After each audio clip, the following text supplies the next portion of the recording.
चाहिए। अभी टाइम नहीं है, थोड़ा मीटिंग में, ठीक है। ने अभी 8 मार्च को भी महिला दिवस के अवसर पर एक धरना प्रदर्शन करके और भारत प्रधानमंत्री को ज्ञापन भेजा है और इस पर भी लड़ाई चल रही है कि अगर भविष्य में इस पर कानून बने।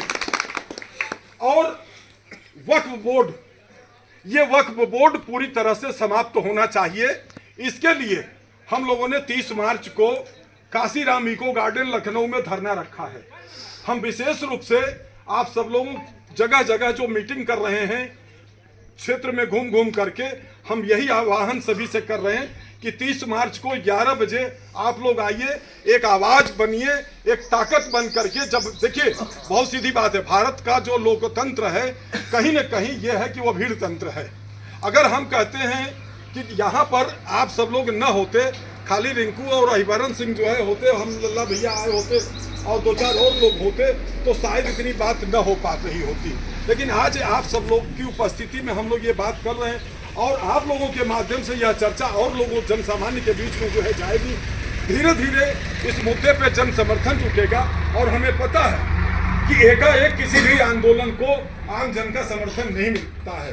तो हम लोग आप लोगों के पास इसी समर्थन जुटाने के लिए आए हैं कि आप लोग 30 तारीख को काशीराम इको गार्डन जो धरना स्थल बन गया है वहाँ पर आइए और इस वक्फ बोर्ड की पूरी तरह से समाप्ति की मांग का समर्थन करिए। और इस तरीके से हम लोग जो है, नहीं तो आप समझ लीजिए ये वक्फ बोर्ड एक अजगर है, अजगर ये पूरे देश को निगल रहा है। भारत की संसद को भी इन लोगों ने जो है, मास्टर साहब बैठे, इनको पता होगा कि भारत का संसद पर भी इनका दावा है कि ये वक्फ बोर्ड की जमीन है। अरे तुम्हारी जमीन कैसी? तुम्हारा जब देश का आजादी के बाद जब बंटवारा हुआ तो बंटवारे के बाद जो तुम्हारे बाप दादा परदादा की जो संपत्ति थी उसको लाहौर और पाकिस्तान में दे दिया गया। वो पूरा भौगोलिक क्षेत्र दे करके आप लोगों को अलग पाकिस्तान दिया गया। अब तुम्हारी यहाँ जमीन कहाँ बची? ये जितने अकबरा मकबरा मस्जिद सब देख रहे हैं, ये सब भारत भूमि की जमीन है, ये हमारी आपकी जमीन है और जिसमें इन लोगों का कब्जा है। तो अब वक्त आ गया है, अगर वर्तमान में प्रधानमंत्री नरेंद्र मोदी और उत्तर प्रदेश के यशस्वी मुख्यमंत्री आदित्यनाथ योगी के रहते अपनी आवाज बुलंद नहीं करोगे तो आने वाले समय में आधा दर्ज करोगे। ये नोट कर लो आज ताकि तो, क्योंकि आज आपकी बात को, अगर यही बात, मुझे यह बात कहने में कोई संकोच नहीं है, अखिलेश यादव की सरकार रही होती तो मेरी अब तक गिरफ्तारी हो चुकी होती, दूसरी सरकार रही होती तो हम अब तक गिरफ्तार हो चुके होते। लेकिन आज सबके सामने और पूरे जगह जगह जाकर के अगर मैं बोल रहा हूं तो ये राष्ट्रवादी नायकों के कारण बोल रहा हूं। आज मेरे हिंदू भाइयों जागो। हर हिंदू से मैं कहना चाहता हूं, सप्ताह में एक दिन इस मंदिर पर अगर सुंदरकांड का पाठ नहीं हो रहा तो आप लोग सुंदरकांड का पाठ करना शुरू करिए। मंगल को या शनिवार को अपने बच्चों को मंदिर जाने के लिए जरूर प्रेरित करिए। सप्ताह में एक दिन भी अगर आप चाहे भाई कोई शिव को मानता है तो सोमवार को आ जाओ, कोई हनुमान जी को मानता है तो मंगल को आइए, कोई गणेश जी को मानता है तो बुधवार को आइए। जिस भी देवता को आप मानते हैं उस दिन आइए। और यहाँ पर देखिए, इससे अभी आप कुंभ का ही उदाहरण मैं आप लोग को देना चाहता हूँ। कुंभ के आयोजन में सरकार का 15 लाख करोड़ रुपया खर्च हुआ। उस समय जब इतना पैसा खर्च किया गया तो उस पर आवाज उठ रही थी, इतना पैसे की बर्बादी हो रही है। लेकिन उसी कुंभ के आयोजन से 300 लाख करोड़ का फायदा भी हुआ, जो भारत सरकार इससे मजबूत हुआ। हमारे नाविक भाइयों ने, नाव वालों ने 30 करोड़ से ज्यादा पैसा कमाया। आप लोग को पता होगा, अखबारों में भी आप लोगों ने जो है पढ़ा होगा। तो मंदिरों से जहां हमारा आपका धर्म के प्रति आस्था विश्वास बढ़ेगा, वहीं अगर जब लोगों का यहाँ आना जाना होगा तो कोई व्यक्ति यहाँ पर फूल पत्ती रखेगा, कोई प्रसाद रख करके जो है बेचेगा, उसको 2 पैसे का फायदा होगा।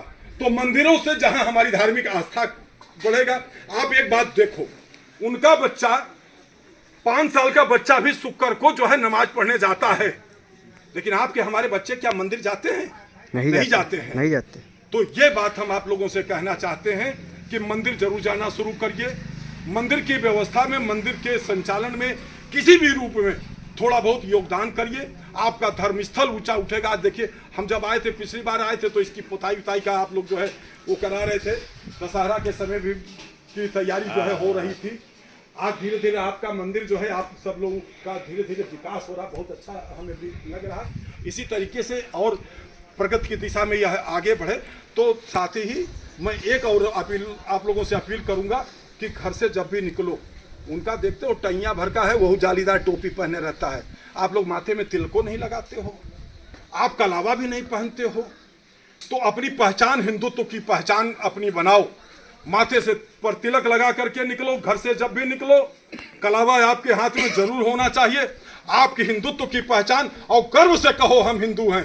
गर्व से जातिवादी मत बनो, गर्व से हिंदू कहने की व्यवस्था को लागू करो।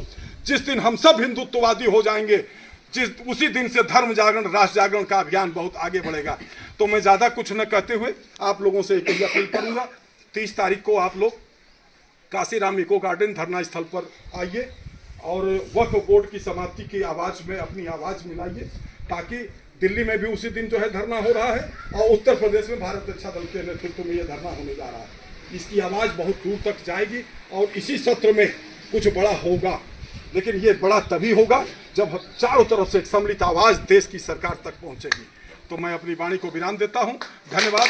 जय मातृभूमि, जय भारत। और मैं अनुरोध करूंगा कि आदरणीय सुरेश कुमार स्वामी जी आज की सभा